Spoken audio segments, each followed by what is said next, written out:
विदेश मंत्री एस जयशंकर ने शनिवार को न्यूयॉर्क में ब्रिक्स विदेश मंत्रियों की बैठक की मेजबानी की।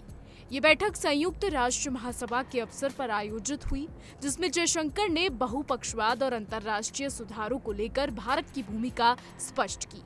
उन्होंने कहा कि जब बहुपक्षीय व्यवस्था तनाव में है, तब ब्रिक्स तर्क और रचनात्मक बदलाव की मजबूत आवाज के रूप में सामने आया। जयशंकर ने कहा कि मौजूदा वैश्विक माहौल अशांत और ऐसे समय में शांति निर्माण, संवाद, कूटनीति और अंतर्राष्ट्रीय कानून के पालन को और मजबूती देने की आवश्यकता है। उन्होंने अपने संबोधन में स्पष्ट किया कि ब्रिक्स को संयुक्त राष्ट्र के प्रमुख अंगों, विशेषकर सुरक्षा परिषद में सुधार की सामूहिक मांग को तेज करना चाहिए। ये मांग लंबे समय से ब्रिक्स देशों की प्राथमिकताओं में शामिल रही है, ताकि वैश्विक शासन अधिक प्रतिनिधित्वपूर्ण और प्रभावी हो सके। आपको बता दें कि भारत की मौजूदा ब्रिक्स अध्यक्षता के दौरान जयशंकर ने प्राथमिकताओं पर प्रकाश डाला। उन्होंने कहा कि भारत खाद्य और ऊर्जा सुरक्षा, जलवायु परिवर्तन, डिजिटल परिवर्तन, स्टार्टअप, नवाचार और मजबूत विकास साझेदारी जैसे मुद्दों पर ध्यान केंद्रित करेगा।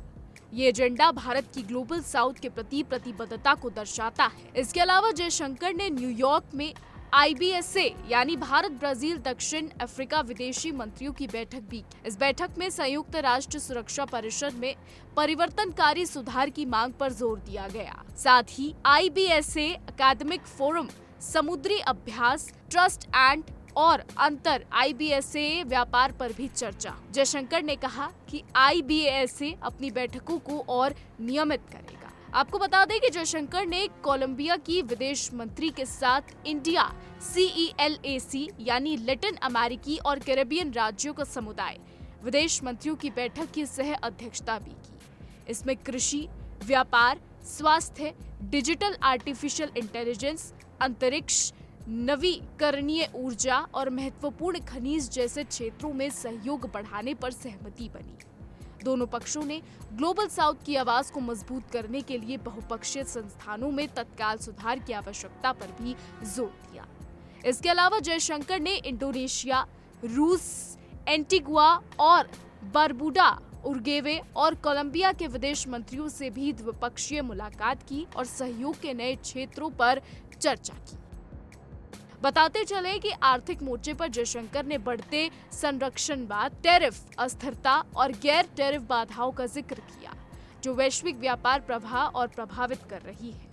उन्होंने कहा कि ब्रिक्स को बहुपक्षीय व्यापार प्रणाली की रक्षा करनी चाहिए।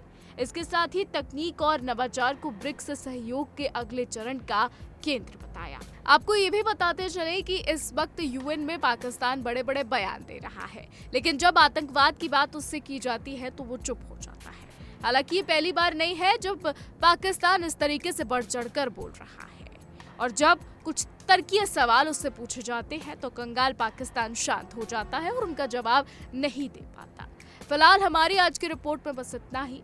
आपकी इस पर क्या राय है, हमें कमेंट करके जरूर बताइएगा। और देश और दुनिया की तमाम बड़ी खबरें जानने के लिए देखते रहिए इंडिया डेली।